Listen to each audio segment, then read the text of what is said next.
Hi, my name is I'm YooChan Kim at Nota AI. I'm product marketing manager.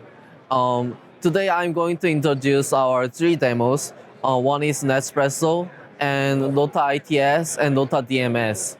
So Nota AI is very specialized in hardware-aware AI optimization technologies, and NetsPresso is a platform for developers and AI engineers to make their own AI models for their applications or solutions.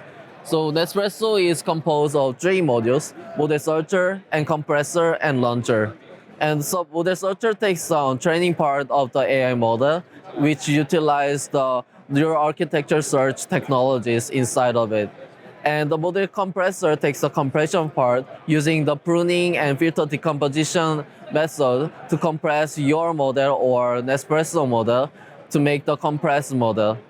And the model launcher part takes model conversion part, utilizing the quantization technologies to accelerate and make the model deployable on your target hardware in mind.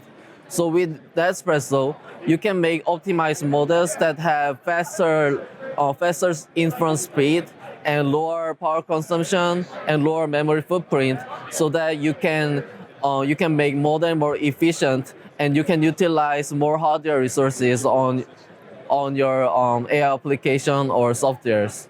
So our other solutions, ITS and DMS, are powered by Ion Espresso, and I will introduce them in the other demo. If you need more information about our technology or our company, please feel free to contact us through our website, which is nota.ai.